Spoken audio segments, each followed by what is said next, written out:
कभी किसी पत्थर को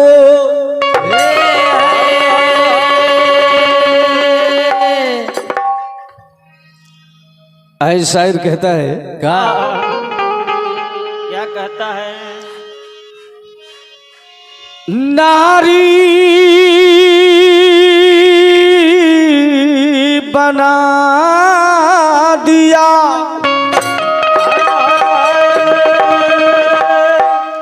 और टूटी हुई छप्पर को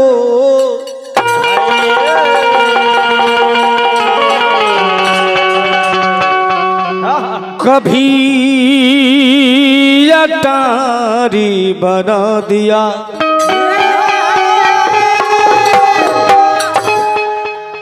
कभी ने कहा कि कभी किसी पत्थर को नारी बना दिया और टूटी हुई छप्पर को कभी अटारी बना दिया और कभी तेरे कृपा से पत्थर भी तैरते हैं पानी में तो कभी तिनके को पहाड़ों से भारी बना दिया।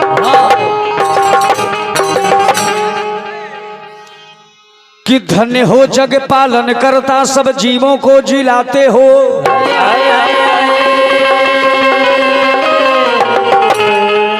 भक्तों की करते रखवारी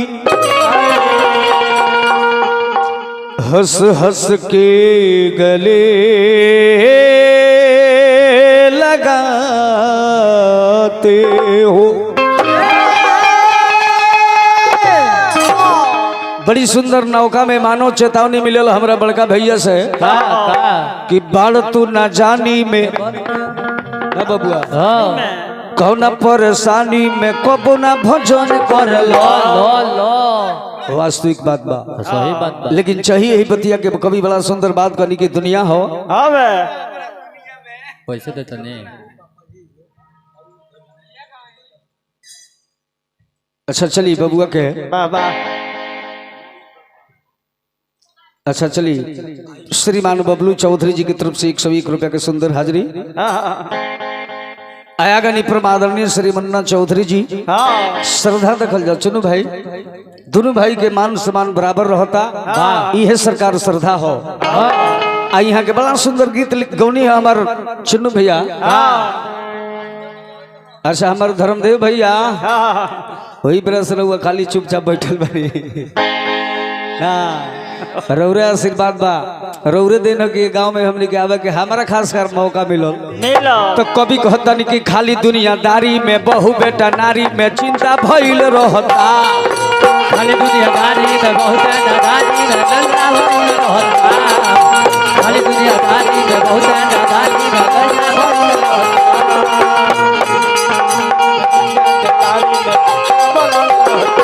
चलिए एगो भैया के तरफ से बड़ी सुंदर 21 रुपया के हाजिरी लगल तो खाली दुनियादारी में बहु बेटा नारी में चिंता भइल रहता। लाभ चाहे हानि में कौन परेशानी में तन मन लागल रहता। लाभ चाहे हानि में जीता चाहे रानी में खाली डर रहता। लाभ चाहे हानि में जीता परेशानी में खाली रहता। हरि ध्यान जपी हरि नाम काम सब बढ़े लागी हो। कभी कहता नहीं कि धरी ध्यान जपी हरि नाम काम सब बढ़े लागी हो। करनी कमाई तुहर फर लागी हो। सुगा दुख दूर होई बाधा टरे लागी हो। भगवान के भजन कैला से करनी कमाई तो हर फरे लागी हो। सुगा दुख दूर होई बाधा टरे लागी हो। बाबा तो करनी कमाई तो हर फरे लागी हो। सुगा दुख दूर होई बाधा टरे लागी हो। करनी कमाई तो हर फरे लागी हो। सुगा दुख दूर होई बाधा टरे लागी हो। करनी कमाई तो हर फरे लागी हो। सुगा दुख दूर होई बाधा टरे लागी हो।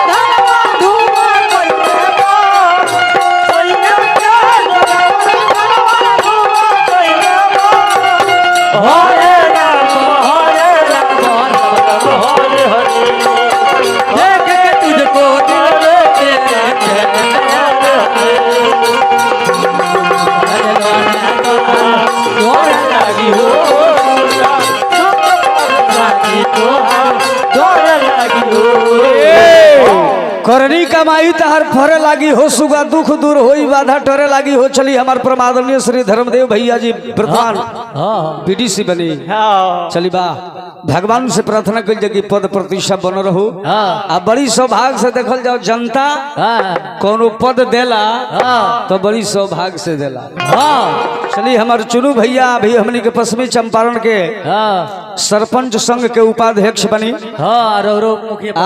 हमहू संजोग से अपना बनवरिया पंचायत के वार्ड में जीत के वार्ड अध्यक्ष बनी ये सब बड़ी कृपा से सरकारी सब कुर्सी मिलेला तो भगवान से भी प्रार्थना रही कि वहाँ के पब्लिक के सेवा करत रही यही तरह पब्लिक तो कौन ना उपाध्यक्ष बनी पूरा पश्चिमी चंपारण के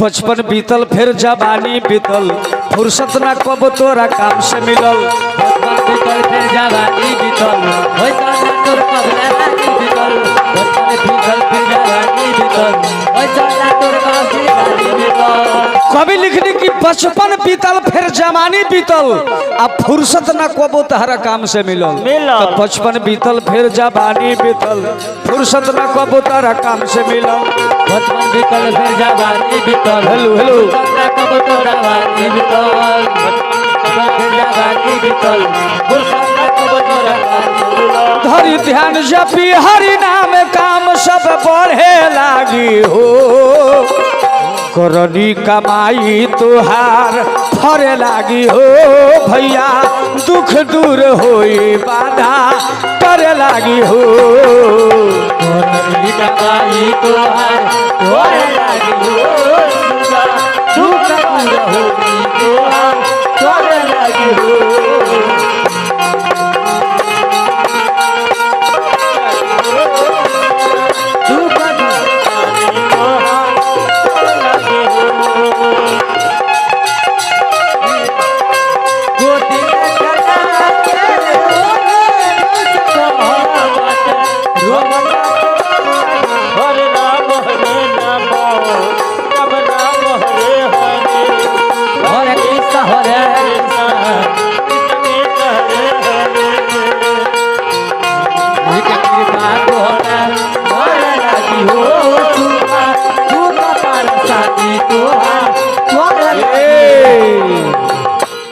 चली करनी कमाई तहर फरे लागी हो सुगा आ दुख दूर होई बाधा टरे लागी हो चली आगे नहीं बड़ा सुंदर श्रीमान मुकेश चौधरी जी बबुआ के पापा जी ना चली यहाँ की तरफ से बड़ा सुंदर सैकड़ों रुपया के हाजिरी आगल लेकिन चलते चलते यहाँ के बड़ा सुंदर बात कहतानी का कहतानी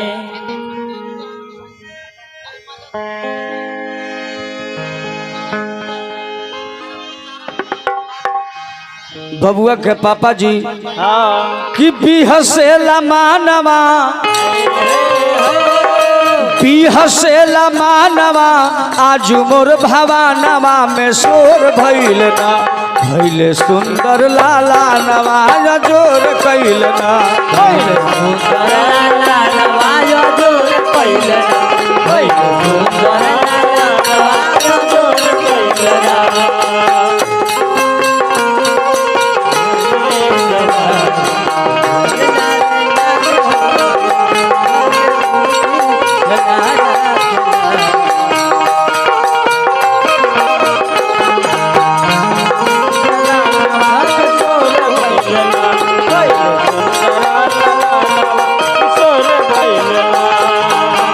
चली भगवान से भी प्रार्थना हमारी के मानुष मंडल के रही कि बबुआ के जीवन में मंगल ही मंगल होके चली बड़ी सुंदर राम जी के जन्म पर प्रसंग चल गई बात चूंकि जन्मोत्सव में आइल बनी जा ऐसे हमार बात तो कहा मैदू ऋषि जाटाधारी सखीलो सरकार जाके चिड़ावता बाबा के श्राप मिलल बा चंद्रमा जी जाके स्नान के लिए बनी सरकार वहाँ के जनाना हो गई बनी आ जनाना हो के वो नदी से बहरा आके निकल के वही साधु बाबा के कुट्टी पर बैठ के आ रो रहल बनी तले देवलोक से कभी कहनी की बीड़ा बजावत नारद बाबा आ गइले बीड़ा बजावत नारद बाबा आ गइले बीड़ा बजावत नारद बाबा आ गइले बीड़ा बजावत नारद बाबा आ गइले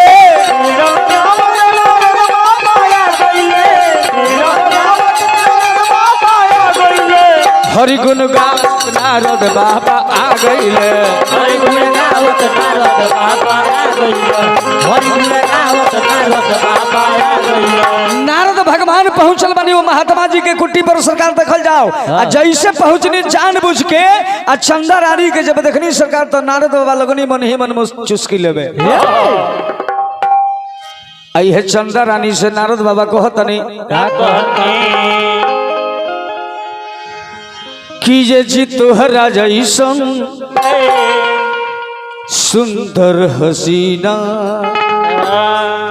तो साचो कसम से अबले अरे देखनी कहीं ना नारद भगवान जानबूझ के चंद्रमा जी के परेशान करे खतरा पहुंचल बनी अब पात्र परिचय भइल आ नारद भगवान कहतनी चंदा रानी से चंद्रमा से कि सुनल जा बड़ी भाग से मानुष के चोला मिलल बा अब यही जा शादी बियाह क के अपन जीवन बिताव समझा बुझा के नारद बाबा जब चल गईनी इन्हें चंदा रानी सरकार वो कुटी पर अपन दिन लगले बितावे आ नारद भगवान पहुंचल बनी कहा श्री हरि विष्णु भगवान के लगे इन्हें आंख से झरझर आंसू गिर रहल बा चंद्रमा जनाना बनल बड़े आ जाके नारद भगवान कहने की हे सरकार कौन ऐसा गलती चंदा से हो गई कि इतना सुंदर चंद्रलोक छोड़ के आ मानव के रूप धारण करके वो नारी के रूप धारण करके जंगल में अपन दिन बीतो तनी हम जानो तनी कि और लीला जोन हो चलिए आगे नहीं परमादरणीय श्री वीरेंद्र यादव जी की तरफ से 21 रुपया के शुभकामना वो चौधरी परिवार के नन्हा सा प्यारा सा बच्चा के नाम पर आइल बा मंडल के तरफ से कोटि कोटि धन्यवाद बा नारद बाबा जब विष्णु भगवान से कहनी सरकार विष्णु भगवान भक्त के उद्धार करे खतरा देखल जाओ चल बनी भइल का इन्हें नारद भगवान रो रहल बनी कुटी पर तलोरवा से नैना किलोरवा सनैना अरे दहारे गईले इतने में हो इतने में हर जीव ही जा आ गईले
चंद्रमा के सरकार देखल जावर पुकार सुन के भगवान श्री हरि जी विष्णु जी वहां पहुंचल बनी वही घाट पर का है कि चंदा के तेरी सुन के तेरी नाही कईले चंदा के तेरी सुने तेरी नाही कईले चंदा के तेरी सुने तेरी नाही कईले भगतन पर कृपा देखी प्रभु जब कईले भक्तन पर कृपा देखी प्रभु जब कईले भगतन पर कृपा देखी प्रभु जब कईले तो नैना से नैना अरे लड़ा रे गईले इतने में हो इतने में हर जीव ही जा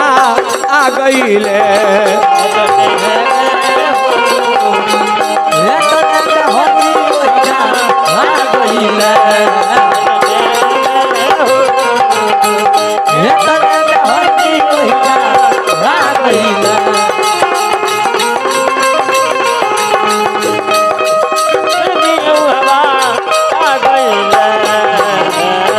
भगवान श्री हरि नारायण जी चलिए आगनी परमादरणीय श्री व्यास चौधरी जी पिपरिया निवासी हो के तरफ से नन्हा सा प्यारा सा बच्चा के नाम पर 21 रुपए की शुभकामना आइल बा। हमनी के दोनों मंडली के तरफ से वहाँ के घर परिवार में मंगल के शुभकामना के आशीर्वाद मांगल जाए। जितना श्रोता समाज बैठल बनी सबके हार्दिक हार्दिक बधाई बा। भगवान श्री हरि जी पहुँचल बनी चंद्रमा के जब सुंदर स्वरूप देखनी बबुआ तो देखल जाओ भगवान के हर कार्य में कुछ न कुछ लीला छुपल होला। अब तुरंत भगवान हो जा देखल जाए एगो रहस्यमयी लीला कहनी नजर से नजर मिलल चंद्रमा के भगवान श्री हरि विष्णु जी के तो भोग 4 प्रकार के होला। दृष्टि भोग भगवान के वो चंद्रमा रूपी नारी से हो गई। दृष्टि भोग जब भैली सरकार तो चंद्रमा के देखल जाओ गर्भ रह गई। गर्भ जब उनके ठहरल तो भगवान के चरण में गिर गई। सरकार भगवान से लगले प्रार्थना करे कहतर की हरि हरि कह के अरे चंद्रमा जी रोवे लगले हरि कहते चंद्रमा जी रोवे लगले हरि कहते चंद्रमा जी रोवे लगले आँख के लोरवा से गोड़ प्रभु के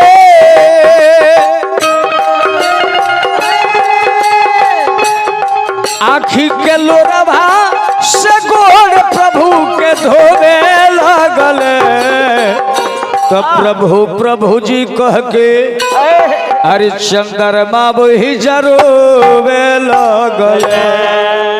एवं अस्तु भगवान श्री हरि जी कहनी कहनी सुनो हे चंदा हमरा हर कार्य में कोनो न कोनो लीला बा। 9 महीना ये गर्भ के धारण करे के पड़ी। 10वां महीना में प्रसव पीड़ा कष्ट वेदना सहला के बाद एगो लड़का हुई। वो लड़का के ले जाके अयोध्या के राजा त्रिशंकु के हवाले कर दी हो। जहिया राजा के अयोध्या में लड़का के पहुंचा दे पुनः तार चंद्रमा के पुरुष के जो नहीं जो बाकी प्राप्ति हो जाए।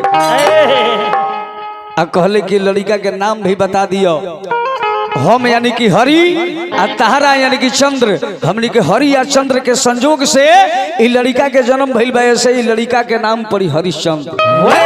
भगवान समझा बुझा के चल गई। कुछ दिन के बाद सरकार एगो 9 महीना बीतला के बाद चंद्रमा रानी के गर्भ से बड़ी सुंदर बबुआ जन्म ले।